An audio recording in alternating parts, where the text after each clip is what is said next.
En choisissant un titre ambigu, critique de la séparation des critiques, je souhaitais tenter de chercher au moyen du langage une forme qui me permettrait de mettre en mots les situations auxquelles je me suis personnellement confronté au Japon. En effet, je suis plongé depuis plus d'une dizaine d'années dans une culture extra-occidentale avec comme seule formation et comme seule position sociale, celle d'artiste. Mes a priori ont été mis à rude épreuve. Par là, je ne décris pas tant ce qui est appelé couramment choc culturel, cette confrontation à des formes étrangères par le fait que j'entre dans une société inconnue. Ce dont je tente de parler serait plutôt mon impossibilité d'affirmer un choix sur les modalités préalables permettant de décrire ce que je vis. Ce sentiment de séparation entre un certain univers cohérent ici et un autre univers cohérent là-bas me rend très sensible au manque des mots qui serait la promesse d'un pont n'abîmant qu'un des deux rivages. Certains des énoncés qui pouvaient me sembler universels, comme décrivant des phénomènes allant de soi, ont perdu de leur cohérence dès qu'ils étaient appliqués à la description des situations que je vivais au Japon. En effet, pour construire un quelconque jugement, il me faudrait nécessairement une base d'a priori à partir de laquelle je pourrais déployer des propositions langagières, des figures et des représentations. Une fois ces schématisations produites, il me serait possible de réinterroger leur justesse en les confrontant aux réalités qu'elles sont censées exprimer, de trouver les limites de leur cohérence, de les critiquer. Mais dans mon cas précis, ce sont bien ces a priori au jugement qui commençaient à se déliter, à produire du paradoxal plutôt que de la cohérence, à provoquer de la discontinuité entre les phénomènes décrits, plutôt qu'à rassembler le tout en l'unité d'un jugement. Ce qui me semblait être la base d'un jugement se segmentait alors en plusieurs discours bien distincts. Faut-il supposer une séparation des critiques, cela en fonction de fonds culturels distincts, auxquels il faudrait appliquer des présupposés distincts, ou alors faut-il critiquer cette séparation des critiques, cela au nom d'un impératif de compréhension interculturelle basé sur des a priori qui seraient homogènes et partagés par tous. La question d'une redoutable complexité, et elle n'a vraisemblablement pas de réponse satisfaisante. À mon petit niveau, qui est celui d'un empirisme très sommaire, j'ai tenté de produire des événements d'art au Japon dans un petit centre d'art improvisé et indépendant. La difficulté de choisir sur quels a priori je pourrais structurer un jugement sur un objet d'art m'a apporté son lot de perplexité. L'équilibre est précaire entre l'utilisation de propos basés sur une division entre des cultures, ou au contraire sur un discours universaliste qui parfois cache maladroitement des visées impérialistes. Par exemple, dois-je penser les phénomènes appelés art au Japon comme appartenant au même cadre que ce qui est appelé art en Europe ou ailleurs dans le monde, ou plutôt devrais-je les penser comme propres à une culture limitée ? Une antinomie de la sorte est difficilement conciliable. Les quelques étrangers que j'ai croisés qui tentaient de construire au Japon des projets dans le domaine des arts plastiques ont souvent opté sur la validation d'une originalité japonaise teintée de pureté, tout en profitant de la position de supériorité de l'occidental, celle du décréteur de ce que serait l'universalité. Mais comment faire pour ne pas se laisser embarquer dans ce double piège, quand on est comme moi tributaire en tant qu'Européen d'une culture qui s'est sentie au centre du monde ?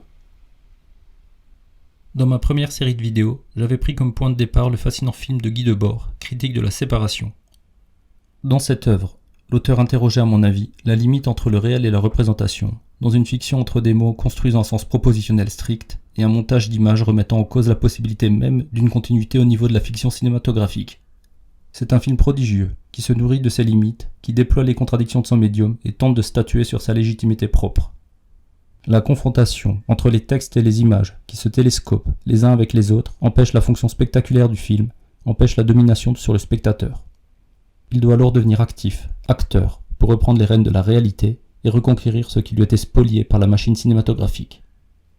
C'est à mon avis un film critique, mais c'est aussi un film manifeste, avec les déploiements des méthodes que l'on peut nommer situationnistes. Par ailleurs, un livre fort célèbre de Roland Barthes, L'Empire des signes, est devenu une référence en ce qui concerne la description de la culture japonaise, peut-être malgré l'auteur. Ce texte illustré de photographies possède de nombreux points communs avec le film de critique de la séparation. D'abord l'auteur, tout comme Guy Debord, mène une critique de l'esthétique dominante, celle de la culture bourgeoise aux alentours des années 1960. Ensuite, le texte et l'image entretiennent un rapport de décalage, l'un n'illustrant pas l'autre, et n'étant pas sa cause attendue. Il me semble qu'il y a néanmoins une différence profonde entre ces deux expériences. Guy Debord, parlant de sa propre culture, utilisait la séparation de l'image et du texte comme moyen de la critiquer et de la dépasser. Si par comparaison, Roland Barthes critique bien sa propre culture, celle de la bourgeoisie européenne, le décalage entre l'image et le texte serait inhérent à une altérité japonaise. Je ne sais pas par quelle magie, ce qui est incohérence dans ma culture devient cohérence dans la culture de l'autre. Mais je peux percevoir qu'il y a bien deux poids, deux mesures, l'un devenant l'envers de l'autre. Que ce soit un repoussoir ou une solution, la figure de l'ombre ou du reflet deviendrait alors ce qui définirait l'identité de l'altérité. Cette séparation de la critique, l'altérité serait dans un univers inversé à celui qui m'est naturel, est extrêmement répandue dès qu'un auteur français se met à écrire sur notre culture. Dans le cas du Japon, c'est trop souvent le point de départ d'une glorieuse fantaisie qui connaît son petit succès littéraire. Mais l'effet secondaire de ce type d'entreprise de description d'un autre par opposition à soi-même, c'est que cette altérité inversée, tant bien même elle serait légale au niveau de la définition d'une humanité abstraite, elle ne pourrait pas produire de jugement équivalent au mien, sans donner l'impression qu'elle se mentirait à elle-même, sans se moderniser ou s'occidentaliser. Cette altérité resterait elle-même, à condition qu'elle ne partage rien avec ma culture. Il lui faudrait demeurer à jamais dans une originalité absolue pour garder l'intérêt que je lui porterais. En lisant des descriptifs comme ceux de Roland Barthes, je pourrais supposer qu'un japonais s'affirmant au sein d'une esthétique bourgeoise serait automatiquement dans un processus de perte d'identité, d'aliénation ou d'européanisation. Ce que j'ai pu voir subjectivement depuis mon arrivée au Japon contredit profondément ce type de vision. Ce que j'ai pu observer des habitudes et des mœurs me conduirait plutôt à penser qu'à l'évidence, l'esthétique de la réussite bourgeoise est grandement valorisée et n'est pas du tout considérée comme une modernisation aliénante. Il me semble que le plus ambigu, avec les jugements sur la séparation des critiques, la séparation des a priori culturaux, c'est que les auteurs se réclamant de la valorisation des différences se basent eux-mêmes souvent sur des a priori que je qualifierais d'universalistes. Parler de différences culturelles à la manière de sous-domaines séparés du genre humain demande néanmoins de supposer la définition d'une humanité égale en tout lieu et en tout temps. D'une manière grandiloquente, les formulations les plus envolées d'André Malraux sur la grandeur de la culture japonaise dévoilent un étrange devoir des peuples à devenir antinomiques les uns vis-à-vis des autres, tout en s'exaltant de la grandeur de l'humanité, paradoxalement incarnée par la France. Par exemple, voici une réponse à la lettre d'Olivier Germain Thomas en 1981 à une question posée sur le Japon. Je cite Malraux, : Il y a des pays qui ne sont jamais plus grands que lorsqu'ils se replient sur eux-mêmes, et ceux qui ne sont jamais plus grands que lorsqu'ils le sont pour les autres, ce qui me semble le cas de la France. Si la finalité de la France serait l'universalisme et son attachement pour les autres, quelle serait la finalité du Japon d'après Malraux ? Peut-être le Bushido, la voie du samouraï qu'il appréciait tant, l'impérialisme guerrier, le shintoïsme, le nativisme, ou encore le repli sur soi identitaire. Ce même Malraux aurait déclaré lors d'une conférence à Kyoto en 1974, je le cite, : Europe, Asie, c'est un dialogue racine contre racine. Est-ce possible de faire plus catastrophique ? Une rivalité, une séparation, une opposition est présente au cœur de l'argumentaire de celui qui apparaissait pour les Japonais de cette époque comme un ancien ministre de la Culture, un ancien résistant face au fascisme, un homme de lettres. Sans en venir à des propos aussi caricaturaux que ceux de Malraux, je peux remarquer qu'une ambiguïté s'instaure dès que je parle de différences culturelles et de définition d'une humanité. Je prends par exemple la Déclaration universelle de l'UNESCO sur la diversité culturelle de 2001, ce texte et cette institution faisant référence en la matière. L'article 1er concernant la diversité culturelle affirme que, je cite, : Cette diversité s'incarne dans l'originalité et la pluralité des identités qui caractérisent les groupes et les sociétés composant l'humanité. Et en même temps, je cite un peu plus loin, : Elle constitue le patrimoine commun de l'humanité. À la fois, les cultures seraient originales et donc séparées, à la fois elles constitueraient ce commun que l'on appelle l'humanité. Pour y voir plus clair, je me propose de suivre l'anthropologue Benoît Delétoile, qui analyse cette déclaration de l'UNESCO. Je le cite, : On peut donc parler ici d'un universalisme différentialiste ou pluraliste. Chaque culture a son propre patrimoine, mais ce qui constitue le patrimoine commun, c'est la valeur de la différence. Autrement dit, l'universalité réside dans la somme des identités particulières. D'un côté, il y aurait le constat d'une diversité, d'une séparation des cultures, et d'un autre apparaîtrait un niveau qui serait humain par la totalisation des diversités. Entre les deux, il me semble y avoir comme un saut qu'il est difficile de nommer, de définir en un propos équilibré. Comment serait-il possible à la fois d'éviter la réponse d'une homogénéité supprimant les différences et la réponse crispée d'identité en défense de leur particularisme ? Cette question de la répartition entre la diversité de groupes sociaux ou étatiques au sein d'une humanité ne faisant qu'une, me semble être une problématique centrale au domaine de l'anthropologie. Historiquement, la constitution de ce domaine scientifique dans son rapport à la réalité moderne m'apparaît des plus complexes. D'une part, il est évident que ce domaine, en tant que discours sur l'autre, a été un outil efficace de la colonisation que l'Europe a étendu sur le reste de la planète.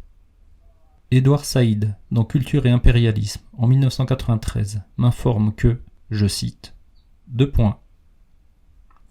toutes les sciences sociales modernes, l'anthropologie est, historiquement, la plus liée au colonialisme.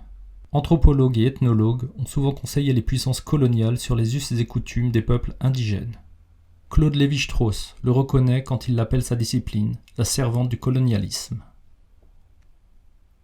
D'autre part, il me semble que beaucoup d'anthropologues ont eu une sincère attirance pour les cultures extra-occidentales, ils n'ont eu aucune visée concernant une quelconque domination. Ils se sentaient souvent proches de certaines valeurs artistiques ou spirituelles que défendraient certaines ethnies qui ont été objet de leurs analyses, et cela en opposition avec une modernité et un progrès auprès duquel ils n'avaient que peu d'enthousiasme. En guise d'exemple, cette citation de l'anthropologue Malinowski, en 1930. Un des refuges hors de cette prison mécanique de la culture est l'étude des formes primitives de la vie humaine, telle qu'elle existe encore dans des parties lointaines de notre globe. L'anthropologie fut, pour moi au moins, une évasion romantique, loin de notre culture surstandardisée. Moi-même, je partageais, comme beaucoup d'individus, cette imagerie positive de l'anthropologue scientifique luttant contre l'oubli pour la sauvegarde du patrimoine humain. Mais, en prenant en compte les formes de romantisme qui ne sont souvent rien d'autre qu'une critique du rationalisme, et en prenant en compte l'assujettissement aux politiques coloniales jusqu'au milieu du XXe siècle, qui n'est souvent rien d'autre que l'acceptation de la rationalité supérieure d'un État impérial, la position de l'anthropologue m'apparaît ambiguë. Ce domaine a visiblement été obligé de trouver un équilibre entre particularisme et universalisme. Claude Lévi-Strauss a été de ceux qui ont critiqué vigoureusement l'humanisme classique occidental, au profit d'un humanisme qui serait plus large et plus mondial. Je cite l'extrait d'un entretien audio mené par Jean-José Marchand, datant de 1972. Nous ne pouvons pas isoler la condamnation de cette destruction de sociétés humaines, de toutes sortes d'autres destructions, auxquelles on a assisté et en même temps on assiste, bien davantage aujourd'hui. Destruction des espèces animales, destruction des espèces végétales et autres. Tout cela au nom de quoi ? Au nom d'un certain humanisme qui a été celui de la Renaissance et qui est resté le nôtre depuis, qui est un humanisme outrancier, un humanisme agressif, par lequel l'homme se situe lui-même comme seigneur et maître de la création, et tout le reste étant à sa disposition. Où est-ce que cela nous a conduit ? Nous le voyons, cela nous a conduit à de grandes guerres d'extermination, cela nous a conduit aux camps de concentration, cela nous a conduit à l'extermination d'une partie de l'humanité par elle-même. Et c'est cette partie même qui se considérait comme supérieure à tout le reste de l'humanité. Pourquoi ? Parce que, me semble-t-il, l'humanisme classique a défini l'homme de façon beaucoup trop étroite. Cette critique d'un humanisme classique trop étroit par Claude Lévi-Strauss serait la critique du sujet réflexif supposé libre qu'a développé l'Europe à partir de la Renaissance. Celui-ci devrait laisser place à une autre définition de l'humanité plus large pour éviter la destruction du genre humain et du monde. Si cette formulation garde toujours de son actualité, notamment sur des questions écologiques, je pourrais m'interroger sur quelle base il serait possible de fonder cette humanité élargie. Comment pourrait-elle répondre à la diversité culturelle à l'échelle mondiale tout en maintenant le socle d'une humanité commune ? Peut-être que l'anthropologue Philippe Descola a ouvert une boîte de Pandore avec son ouvrage de 2005 Par-delà nature et culture, dans lequel il taquine l'unicité humaine. Lui-même formé en philosophie puis en anthropologie, il a été l'élève de Claude Lévi-Strauss. Il raconte au début de son livre une anecdote qui a puissamment remis en cause ses a priori. Cette histoire est assez triviale. En tant qu'anthropologue, il a été accueilli et a observé la tribu Achuar en Amazonie, et dans cette situation, il a créé des relations d'affect avec les autochtones tout en restant étranger et extérieur. Mais un jour, un drame arriva au sein de cette petite société qu'il observait. Un habitant tombe gravement malade et suscita une forte inquiétude auprès de ses proches. Dans ce moment un peu tragique, un Indien Achuar déstabilisé par un sentiment de culpabilité se confie bien plus que d'accoutumé à l'anthropologue et lui explique ce que seraient les causes de la maladie et les niveaux de sa propre responsabilité. L'explication donnée a été totalement improbable et inclassable aux yeux de l'anthropologue, et pourtant elle semblait d'une grande évidence pour l'autochtone. L'expérience de ce paradoxe aurait été le début d'une remise en cause totale par Descola des a priori propres à son domaine de l'anthropologie, dont les préalables épistémologiques ne permettaient pas de rendre compréhensible l'explication fournie par l'Indien. Je cite le passage en question de Philippe Descola.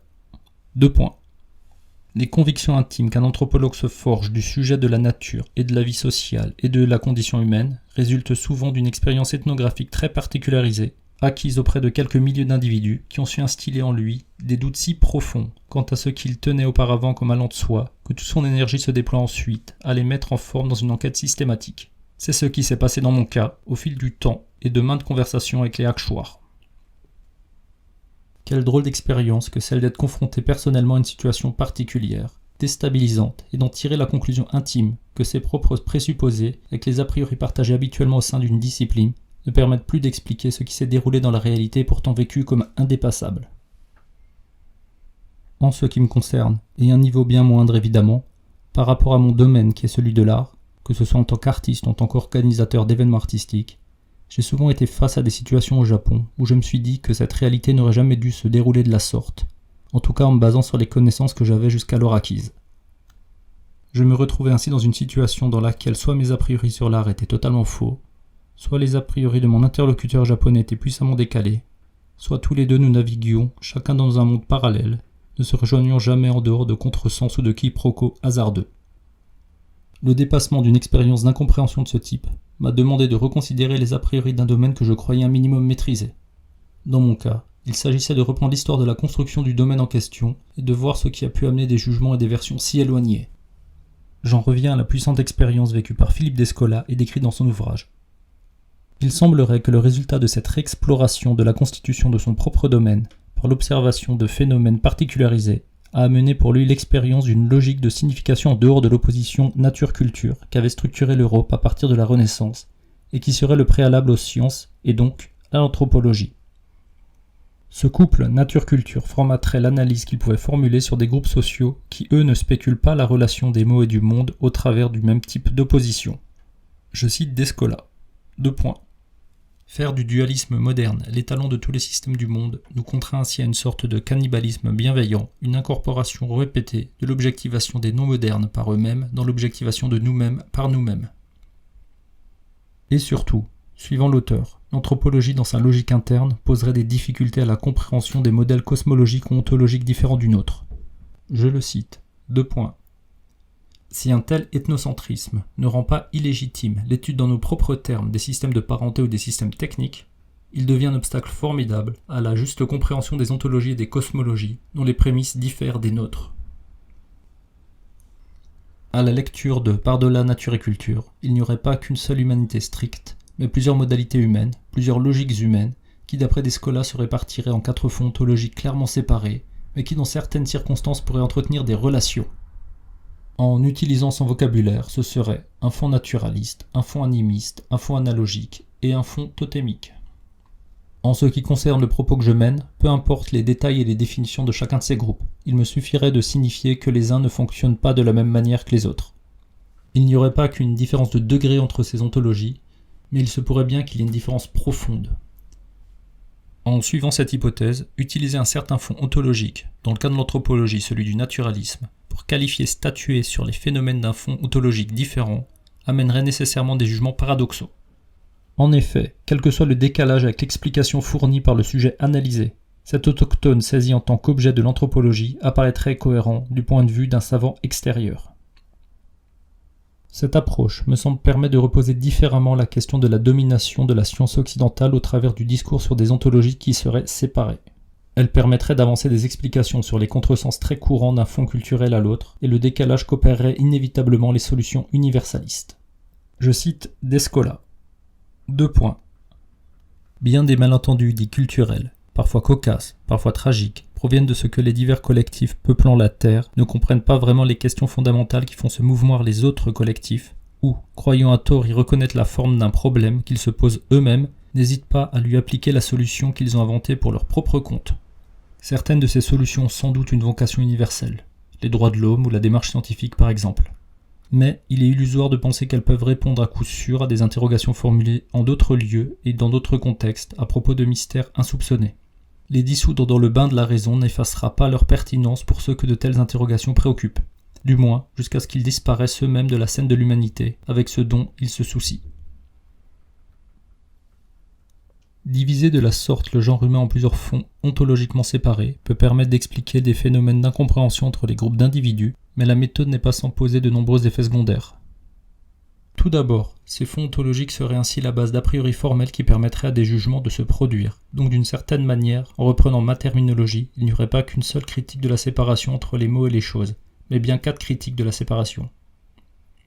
Mais surtout, entre ces différents fonds ontologiques, il y a eu des échanges historiques nombreux qui ont parfois été positifs, parfois tragiques. Et dans certains cas, des passages conceptuels ont eu lieu d'une ontologie à une autre. Dès lors, est-ce que les importations qui sont des a priori historiques remettent-ils en cause des a priori formels propres à chaque fonds ontologique qui leur était préalable?